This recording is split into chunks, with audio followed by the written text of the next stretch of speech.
Our first two speakers, our panel is going to be, if I can find it here, Dr. John Delane Williams and Dick Russell.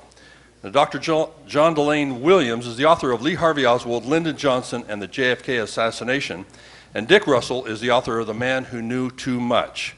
And they're going to go ahead and be speaking this morning on Nagel and Oswald, tie-ins with David, Atlee, Phillips, and Mexico City.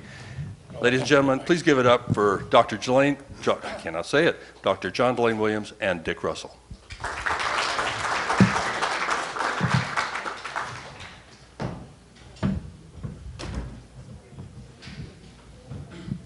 Let's see. I'm John Williams, and we're both going to be looking at the relationship of Oswald to Richard Case Nagel. My view of this is from Oswald, that is, Oswald as he was in relationship to Nagel. And I'm pretty sure he's going to take Nagel and look at his relationship to Oswald. And there are some differences, at least in information.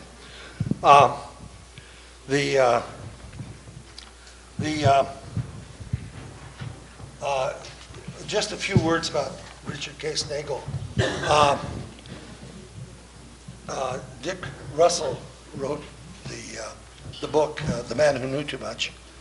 And if you look through my paper, over half of my references are to Dick. He started interviewing Nagel in 1975, and his book was published, first edition, in 1992. And I got to say, that is in itself amazing. But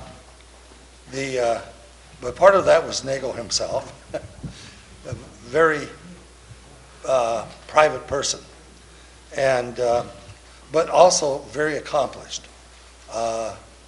He was born in New York City and never saw his father,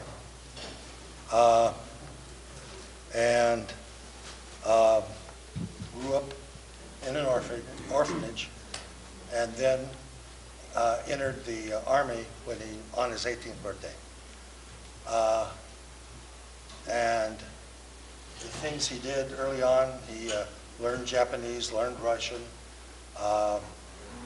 He went through Officer Candidate School, and he got a battlefield commission up to being a captain when he was 23 years old, and the youngest person for that ever to occur as a battlefield commission. But he was a lot of other things. He was involved in 2 fatal accidents where he was the only survivor, airplane accidents, one of which he bailed out in Korea, and the other of which occurred, I'm not exactly sure, but there they crashed, and he was the only survivor, and he was badly injured in the process, and he had several things that happened to him facially, but anyway, he was a very amazing person, and Dick will tell you much more. Oswald and raise the mic a little bit. Okay. Oswald and Nagel met for the first time in Japan, and the thing that's to me a little amazing, Oswald was 17 years old. Now, Oswald had been kind of not particularly successful. He went through basic training and could barely shoot. And then he went to radar school, and he started to be very successful. And in fact, he finished 7th out of 30 in his first radar class. And that got him a job in Japan, where they were monitoring the U-2 planes. And the base where they were monitoring from, the civilians were all CIA. And insofar as Oswald wanted to be a spy, this was kind of a way of fulfilling that at that time. And he was 17. He went to the Queen Bee, which was a bar in Tokyo, and there he met a really attractive woman who was Eurasian, and she was basically a KGB plant, and she was trying to get information. He fell in love with her, and from at that point, and then he met Nagel then too, and I keep thinking, you know, Nagel here is 27 years old or about that, and Oswald was 17. That's kind of a strange relationship I think for Nagel to accept, but apparently he did. But their relationship, I kind of think, was master to student, at least at that point in their lives. And Nagel was working at that time with the CIA, and it's been reported that he was trying to, among others, maybe not the only one, to recruit Oswald to go to Russia. And that's actually reported in the 1976 congressional study that was done about assassinations. Anyway, and their lives kind of diverge from that point on, because Oswald was transferred, well, they moved to another location other than Asugi, Japan, or where Asugi, which is next to Tokyo. And so their lives diverged until at least, as far as I know, 1963, perhaps 1962. We'll hear more from Dick about that. And Oswald was in Russia, and we know much more about that because of Ernst Tutovitz, who wrote a book, Oswald's Russian Episode. And Ernst actually spoke at this meeting back in 2013. I think that was the first of the meetings we had. So his Russian experiences are much different than we've heard about it from other people who reported on it. For example, John Armstrong said that Oswald did not speak Russian in Russia. And Tutovitz said every time we were together he spoke Russian. And we were together a lot. And particularly if we had a non-English speaking person with us, we all spoke Russian. And so I think that kind of shows how honest, or at least how truthful that was.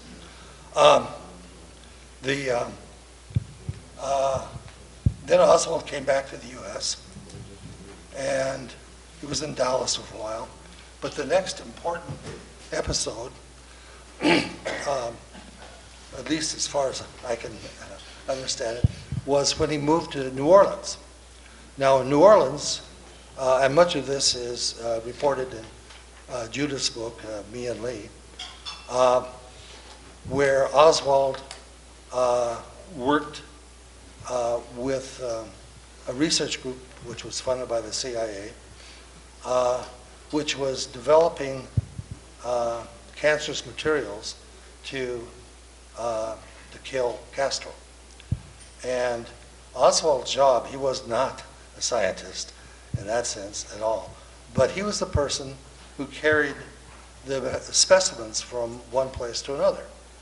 And it was also going to be his job, once they had a good enough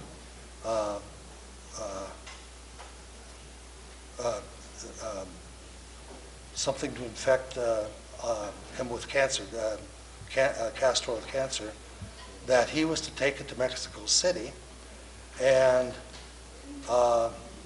there he would hand it over, and they would take it back to Cuba and assassinate Castro. Now, you know that didn't happen, because Castro lived to be in his 80s. But Oswald met with Nagel in Mexico City at least 2 times. I think one of the times probably occurred in July. We don't have exact dates on this, but one good possibility was July 25th and 27th. Neither Judith nor Armstrong have anything happening that they report about Oswald on those dates. And we know that after those dates, he was going to go to Spring Hill College in Alabama to speak about his experiences in Russia, and particularly about communism.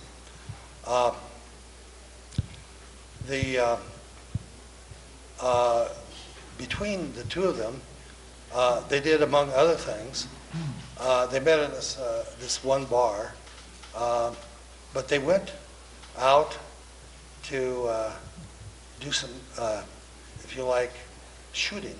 They were shooting at a large cactus, and Oswald couldn't hit it. Kind of interesting. And then they met again later on in, I believe, August of 1963.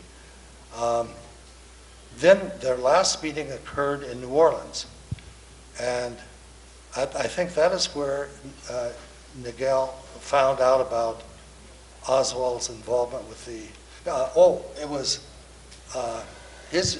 that was Nagel's job given to him by the KGB. The CIA loaned him over to the KGB, and he was very unhappy with that. He was to kill Oswald. They wanted him killed because he'd lived in Russia. They understood there was a chance that JFK was going to be assassinated, and they didn't want to be blamed for his assassination. So, and Nagel, because he was, he would only kill him if they were out of the country, because the CIA is not supposed to do that in the U.S. And at least Nagel was going to follow that rule. Well, in speaking to Oswald, I think he found out that not only was he not involved with any assassination plans, but that he was planning to get rid of Castro so that JFK could live. Somehow they thought this was the likely outcome. And that solidified Nagel's ideas that no, he was not going to kill Oswald, even though he didn't like the idea that he was wanted to kill Castro. And on that was on the 17th of September in 1963. On the 20th of September, Nagel went to El Paso, drove to El Paso, and he did some interesting things. Before he did his final act, he sent 3 letters, one to Oswald, one to a CIA person, and one to someone else. And his plan was to go into a bank, shoot into the ceiling, and then go sit in his car until they arrested him, thinking that, well, I didn't try to rob the bank, I simply shot in the ceiling, so this should be just a misdemeanor. He kind of figured wrong about that. To go into a bank and shoot, it becomes a felony. And he thought he would just get his hand slapped and he'd be in jail for several months. Well, he was in jail for several months, 48 several months. But he wanted to be in jail at the time of any possible assassination attempt. And he was. He got that. And that, I think, I need to conclude here and turn things over to Dick. So thank you.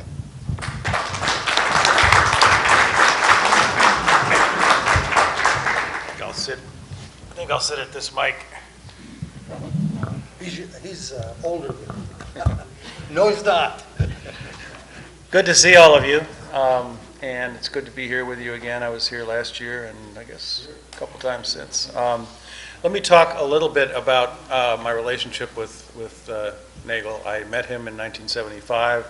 He was very reluctant to talk to me, but we struck up a relationship of, he knew I was a journalist. I came out to LA to work for TV Guide magazine in 1977 and used to meet him in dingy bars and talk about, try to get him to tell me everything he knew, and he never would. But I interviewed in the mid-1970s probably more people around the country that had some knowledge or claimed to have some knowledge of the assassination than any other journalist in the U.S. And of all of them, there were two that I really believed, and one of them was Nagel, and the other was Antonio Vecchiano in Miami, who I met with on more than one occasion, and who said that he had this case officer who'd introduced Oswald to him, not by name, when they met in early September of '63. The reason I was convinced Nagel was for real, and I pronounce his name both ways. Actually, he did, sometimes with the two L's and sometimes with one. I don't know if that was some kind of code or whatever, but I saw his, the note, there was a notebook when he walked into that bank to get himself taken out of the picture on September 20th, '63, a notebook. He made sure that the FBI looked in his trunk and took some materials out of it. And one of them was a notebook that he had kept. There was actually two notebooks, and only one of them was ever returned. They were held for till 1975, when his attorney, Bernard Fensterwald Jr., finally got these out on a Freedom of Information Act request from the FBI. But in this notebook, what got me really intrigued about Nagel was the fact that there were listings for the Fair Play for Cuba Committee. There was the telephone number of the Cuban embassy in Mexico City, very, very similar to the notations in Oswald's notebook when he was arrested on November 22nd, '63. So that's why I considered him very important to see. I was writing for the Village Voice at that time in New York, and struck up a relationship with Nagel. To cut to the end very quickly, he died under mysterious circumstances, I think, in 1995. I had testified in Washington before the Assassination Records Review Board the weekend before this. They had finally decided they were going to subpoena him, and that means not only talk to him, but see whatever documents he would turn over to them. He'd always said if an official government body did this, expressed an interest in him, instead of covering everything up, he would probably talk to them. So on the day that subpoena arrived in his mailbox in Los Angeles, he was found dead in his apartment of an alleged heart attack. And so the material that he had always said would become public if something happened to him, unfortunately never did. His son went to Tucson, Arizona, where there were keys to a set of trunks, and Nagel had said the purple trunk was the one that had in it what people really wanted to know. And when his son got there, his son's apartment was broken into that same day in San Diego, and in Tucson there were a number of trunks in there, but the purple trunk was not. So unfortunately, there's a lot that we still, I mean really a lot that I, and all of us still don't know about what happened. But I want to focus today on Mexico City and Oswald's first trip there, first starting with that.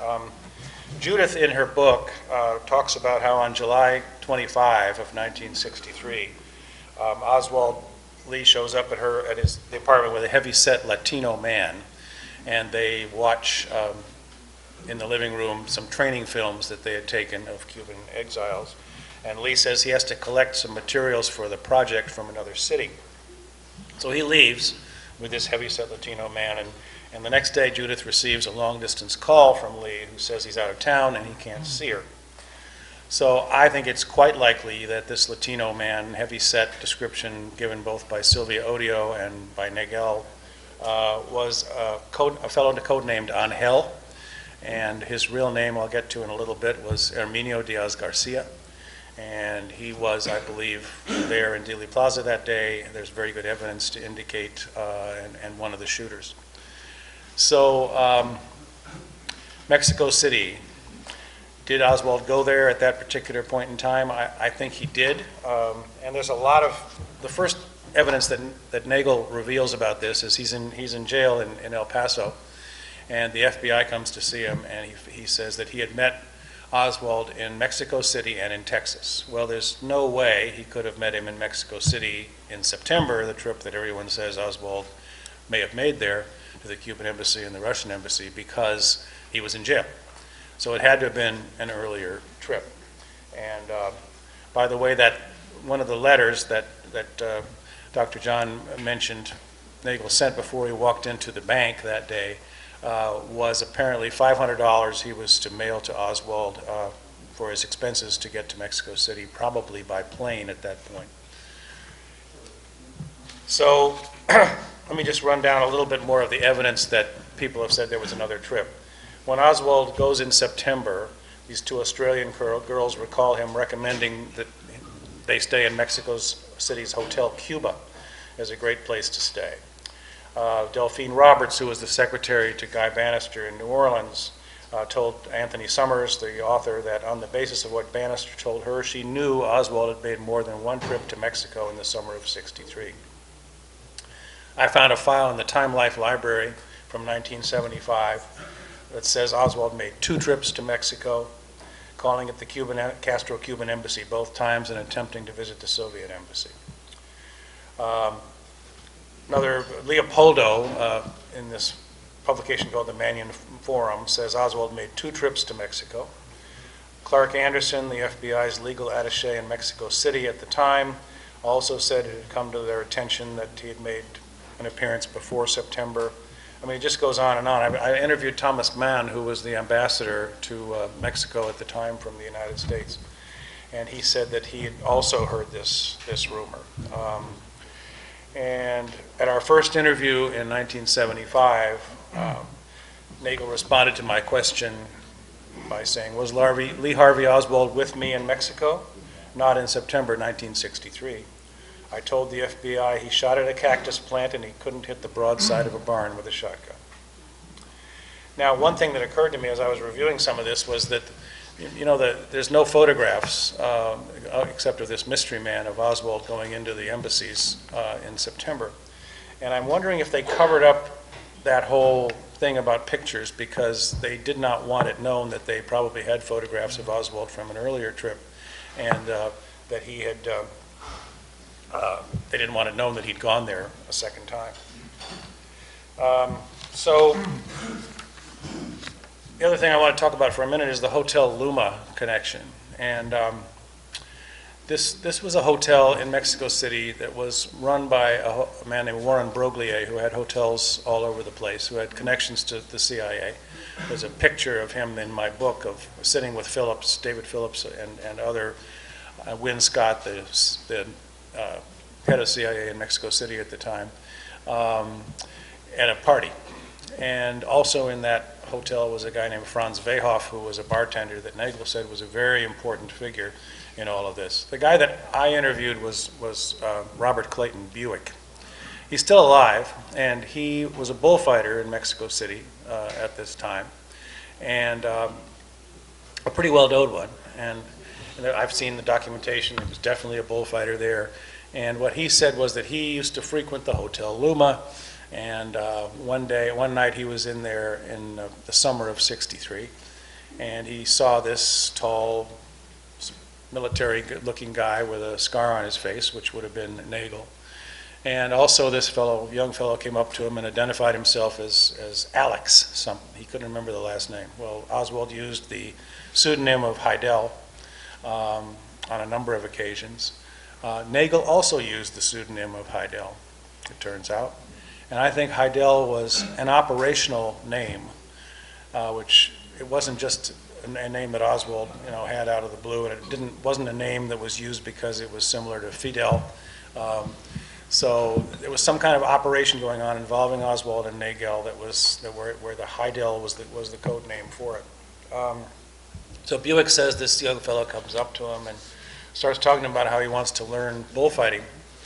And this gets interesting too, because when Oswald was arrested, there were tickets to a bullfight in Mexico City that they found. And it's come out in recent years. It was on this show that was mostly a crap, but it was a History Channel show about Oswald in Mexico City, and said that he'd met with Valery Kostikov, who was the head of KGB sabotage and assassination operations in Mexico City at that time, and that they'd had a contact at the bullfight. Now, was that because Kostikov was plotting with Oswald to assassinate President Kennedy? I don't think so. I think this was part of an Oswald, it was setting up Oswald. It was the CIA sending Oswald over to talk to this Soviet guy to make it look like the Russians were involved in this whole thing, which was indeed the reason why later Nagel was assigned by the KGB as a double agent working both sides to either convince Oswald that this was what was really going down, it was a setup, or kill him in Mexico City. How much did Oswald know? Was Oswald deceiving? Well, let me backtrack for a second. The summer of '63, Oswald is brought into a plot to assassinate President Kennedy. He's introduced by Nagel to two Cuban exiles who used the names Angel and Leopoldo. They begin talking about getting rid of Kennedy in Washington, D.C. at the end of September. Now, there's a meeting that takes place, another period where Oswald is not, nobody knows where he was. I think Judith would verify this, is August, I think 23rd, 27th. It's a late August time period.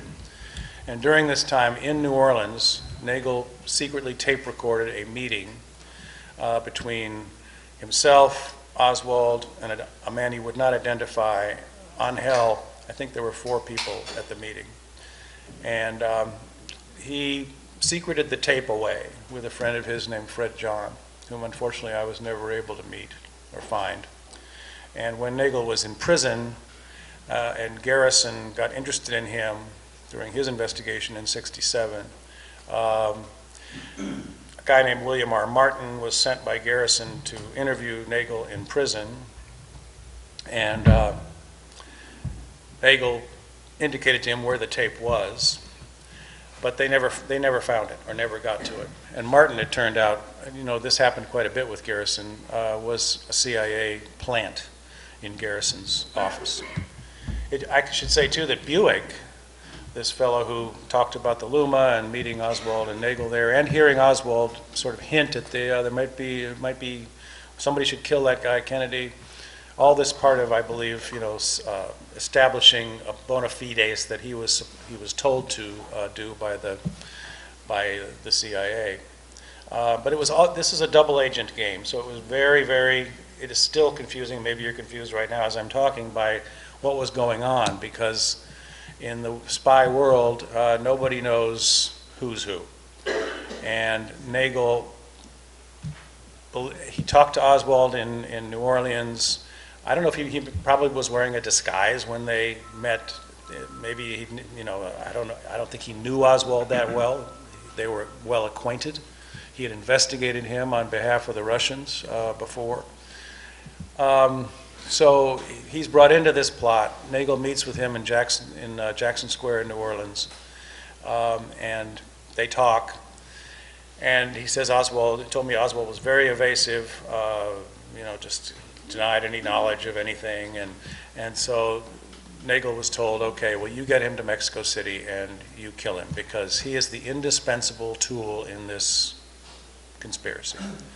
Without him, they don't have a fall guy. They're looking to blame this on the Cubans or the Russians. I say they, meaning the CIA. I think it's the CIA and right-wing military and some other folks. And so Oswald he gets set up, given the job in the book depository, and Nagel decides he's killed before. He is not going to go to Mexico City and kill this guy, and takes himself out of the picture by shooting 2 holes in the ceiling of an El Paso bank. He's railroaded through prison for the next 4.5 years, gets released suddenly on appeal in 1968, and ends up immediately getting a passport and going overseas, and ends up in East Germany, which was communist at the time, and he's taken into custody by the Stasi, and he's held behind the Iron Curtain for 4 months. Then he's released. There's a story in the Washington Post, makes no reference to the bank situation or the fact that there were headlines in El Paso in the paper that one of them said, "Suspect says agents asked him about Oswald and activities link." So this was public knowledge at his earlier court appearances. He tried to get the word out, and the reason he couldn't was because a new judge came into his case. He'd been charged with attempted bank robbery, even though clearly he didn't do that. And I interviewed the cop, by the way, who arrested Nagel. He was a young rookie cop named Jim Bundren.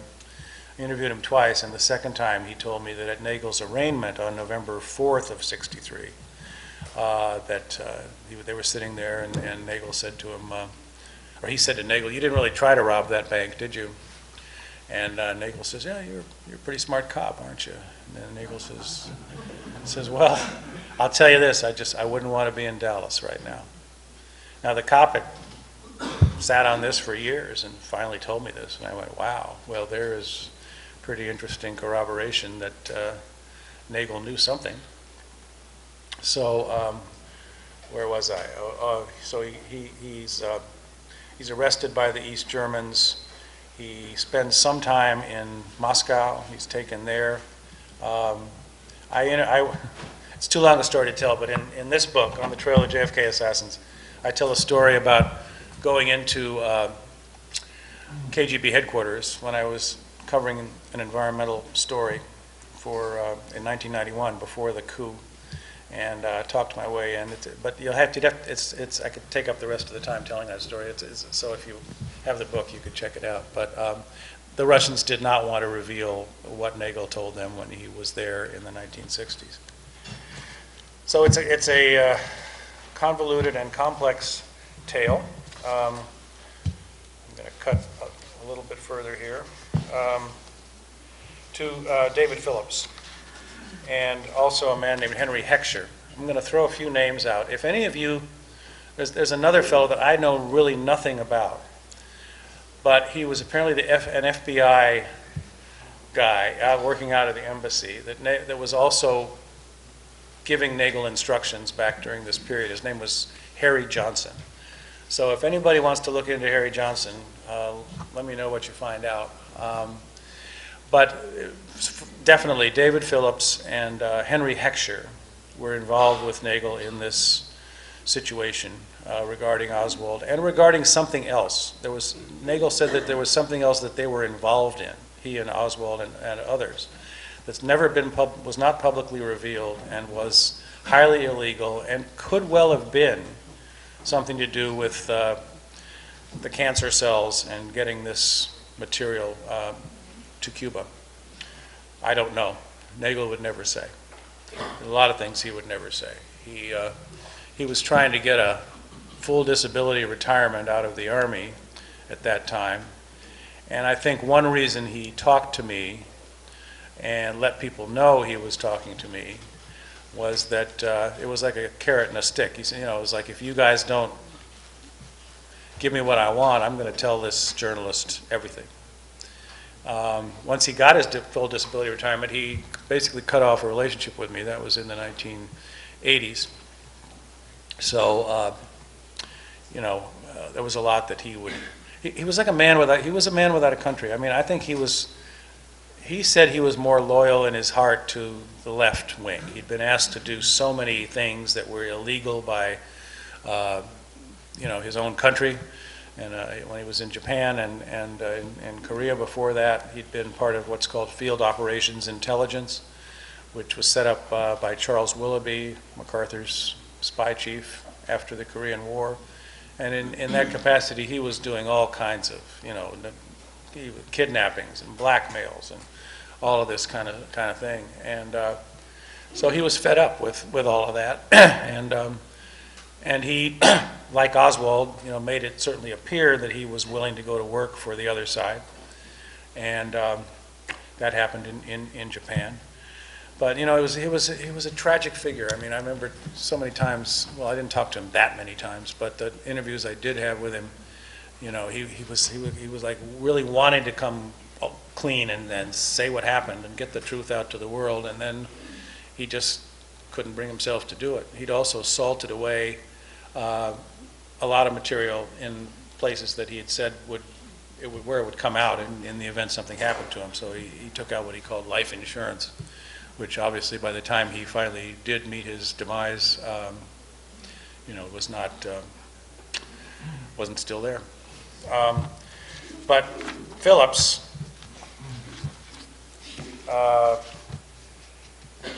Nagel didn't talk about him very much, but in one piece of his correspondence, and I brought up Phillips's name more than once, he said, it was a cryptic thing. He used to write these, what he called cryptograms, to a fellow named Art Greenstein, who's no longer alive, but he'd first met in Mexico City. And he'd send these, cryptograms which contained, clues or hints, and a lot of them when he was still in jail. And one of them said, "What's this? Dave Phillips, titular head of Latin American operations, a position once held by Dizzy Fitz, Desmond Fitzgerald, organizing former U.S. intelligence officers to defend the CIA against those who attack it? Why the advertisement that he'd been station chief in Dominican Republic, Brazil, Venezuela? Why was nothing said about his capers in Mexico? Was he a mere accomplice in the end matter? The end matter, I think, referring to Nagel himself. And Phillips, as we know, was involved with Antonio Vecchiana, who I met. It was strange. It was 1976. I went to Miami to do a story for a magazine on a lot of Cuban exiles were killing each other at that time. And I was curious whether some of this might relate to the assassination, but also a lot of it was drugs or whatever it was. But Vecchiana had been written about in the Saturday Evening Post as somebody who had been involved in attempts to kill Castro and had known Sylvia Odio's relatives, her father, I think, been involved with him. So I looked in the phone book and I found Vecchiana's name. So I called him up, and he agreed to meet with me at the Trailways bus station in downtown Miami. I had no idea that he knew anything about beyond the attempts to kill Castro. So we go to have coffee, and he looks at me. He says, well, "Let me see your government card." And I said, I don't have a government card. I'm this journalist, from New York. And he says, so he starts telling me this incredible story about his case officer, who he called Maurice Bishop. I'm sure most of you have heard of him, who looked very similar to Dave Phillips, although he would not identify Phillips per se. That they had this meeting in early September of '63 in Dallas, and this young guy had come along and just sat there and been part of it, and later he recognized the young guy as Lee Harvey Oswald when the assassination happened. And when Phillips in Mexico City then Phillips then brought Vecchiana in again and said, "Can you get your cousin who lives in Mexico City to say that Oswald went, he saw him there and he was trying to get into Cuba, and we need backup." And then suddenly Phillips called that off. But definitely Phillips was involved. He then was in charge of all the photo surveillance at the embassy, at the U.S. Embassy in Mexico City, and he called that, he changed his story a number of different times about when Oswald was there and when he wasn't. And Phillips's deputy was this man named Henry Heckscher. Now, Vecchiana told me way back when that he had seen a memo from Phillips to an H.H. I thought at the time it was either E. Howard Hunt or maybe H.L. Hunt, the Texas oil man, or Howard Hughes. But no, I think it was, now I'm sure it was him, this guy Henry Heckscher, who was in charge of the Am World operation, trying to get Cuban exiles into Cuba, to bump off Castro, do whatever, including Manuel Artime. who Nagel also thought was a pretty significant guy in all of this. And Heckscher was in Japan when Nagel was there. I think he was the one who probably was, on behalf of Desmond Fitzgerald, enlisting Nagel to get in touch with Oswald.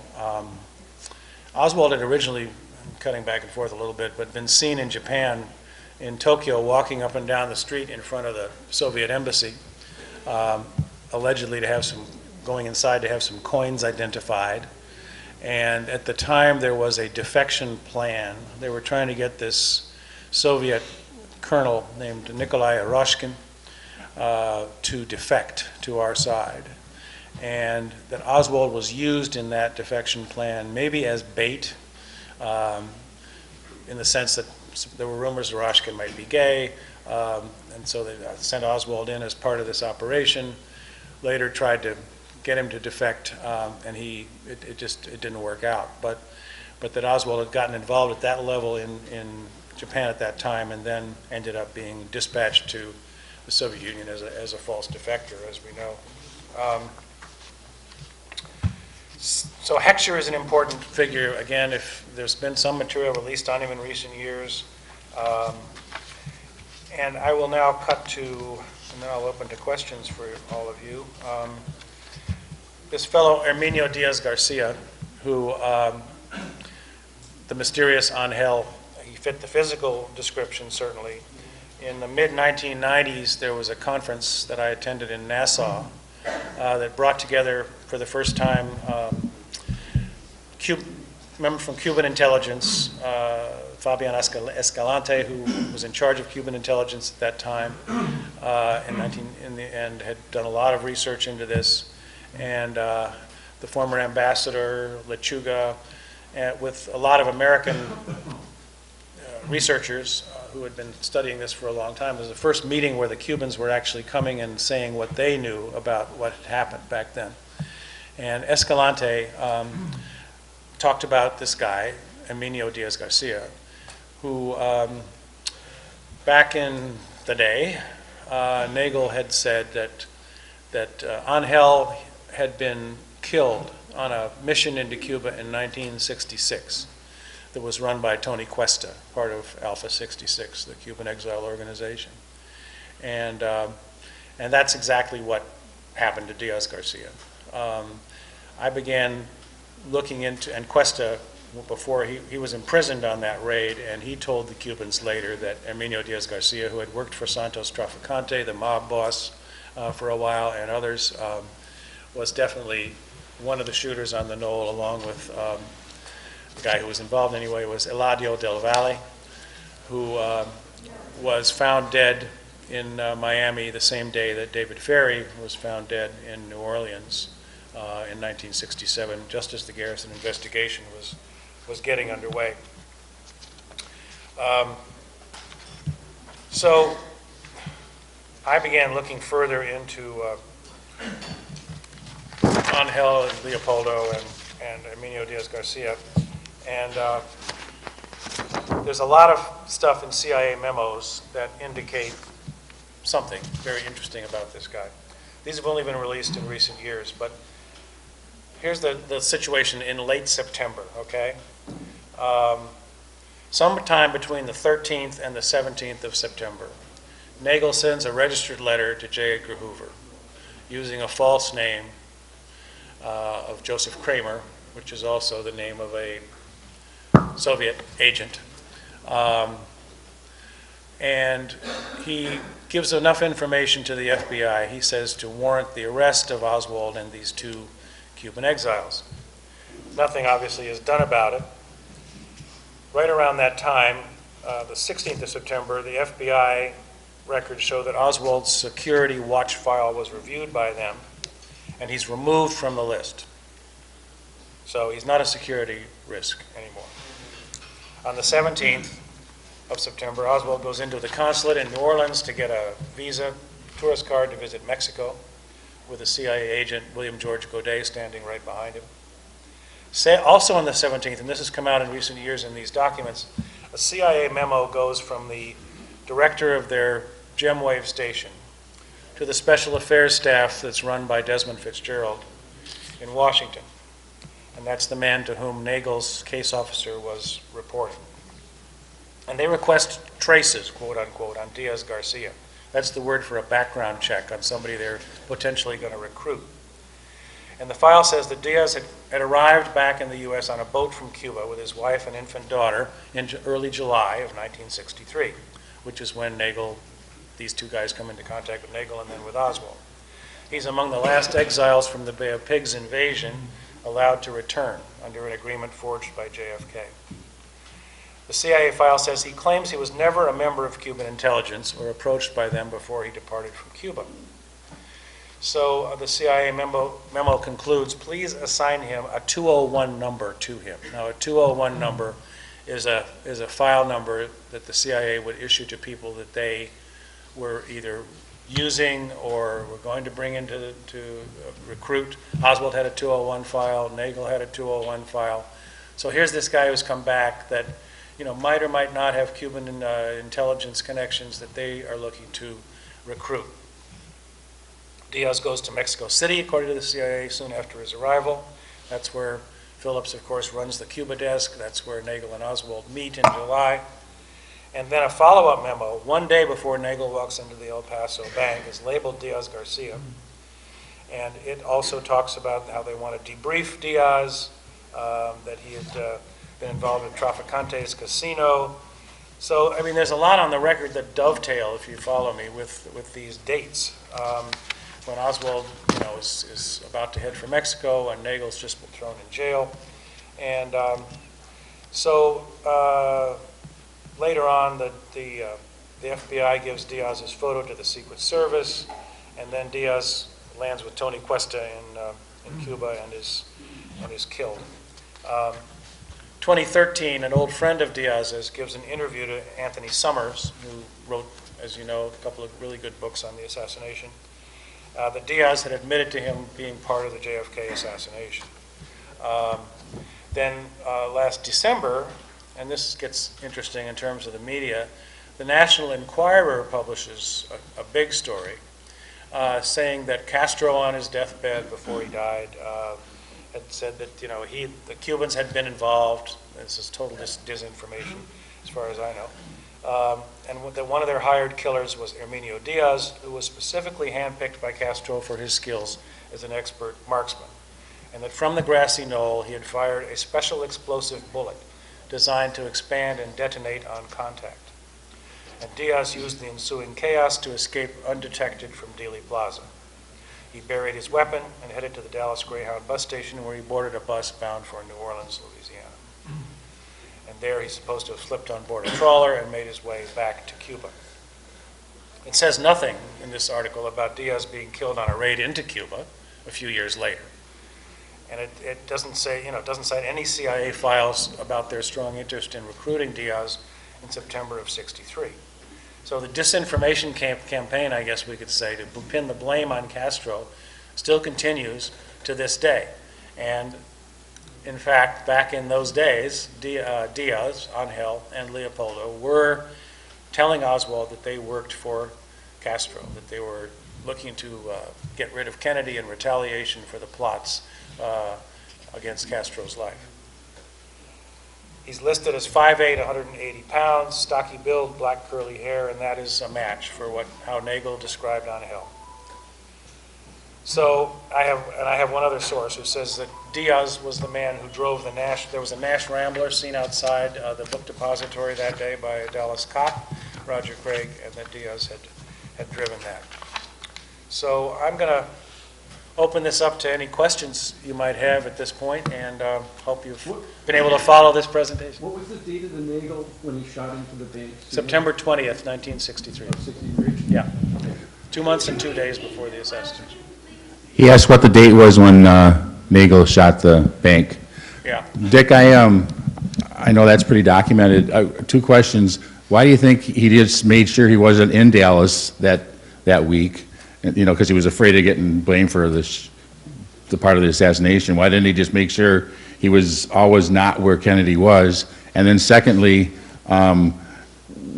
besides, was his did he just bring to the table the fact that Oswald was in Mexico? Because from September 20th on, he wasn't really connected a lot more. But why do you think he didn't? So anyway, those two questions. Yeah, if I follow your question, I mean, Nagel was an intelligence agent, and he was working two sides of the street. He was in very deep himself. There was something else he always said that he was involved in with Oswald that he was afraid was, could get him a life prison sentence, whatever. I don't know what that was. Like I think it could have been involved something with biological, warfare. And I think he just, he was a patriot too. I mean, he felt he'd done his duty. He'd sent a warning letter to Hoover. He'd sent warning letters that day to the CIA. He didn't want to kill Oswald, but he was in deep, and he wanted to get himself out of the picture so that he would not be, the other reason he did it was because he said there was somebody waiting for him across the border in Juarez, and that this was a message. He walked into a bank, fired 2 shots in the ceiling, and was basically, that's the other reason, was sending a very public message that he was doing this and was then out to scuttle the assassination attempt then planned for the end of September in '63 in D.C. Obviously that didn't happen. Probably didn't happen because Nagel did this, and so the conspirators thought, we don't know what he's telling the authorities, we got to cut it off. Dick, as you know, the Mexico City trip is still controversial. I was wondering if you could shed a little more light on Oswald's trip to Mexico City. I had a discussion with a very well-known researcher in L.A. last spring, and he said Oswald didn't go to Mexico. A lot of people say Oswald didn't go to Mexico. We're talking the September trip. I think he did, and there's a lot of mysteries about who showed up at the embassy. There were no pictures of him taken there, as we know. But yeah, I think he went and probably similar to what Judith says in her book, that he was there and something went wrong. He was supposed to take this material, get it to Cuba, get rid of Castro, and then his contact didn't show up. Well, maybe this has to do with what happened to Nagel 6 days before or 7 days before. Nagel said he did go to Mexico, that he was photographed going in and out of the Soviet embassy.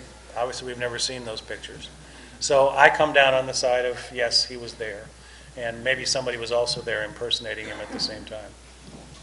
Just, you mentioned that when he was in Japan that there was the guy that they were trying to recruit. Right.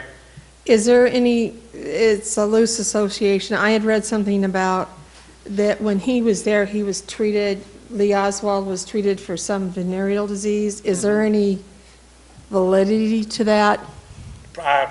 Quite possibly. I just don't know. Because I knew about the lady that he saw, but I didn't know about the guy that they were trying to. Yeah, well, that's never come out publicly, and I can't remember where I read that, but I did read that. he did have a girlfriend in the Queen Bee, whose name was Midori, according to Nagel, and he himself had a girlfriend there too. So the Queen Bee was a place, that was teeming with agents to recruit people and so on, and Oswald was there seemingly on intelligence assignment. Yeah.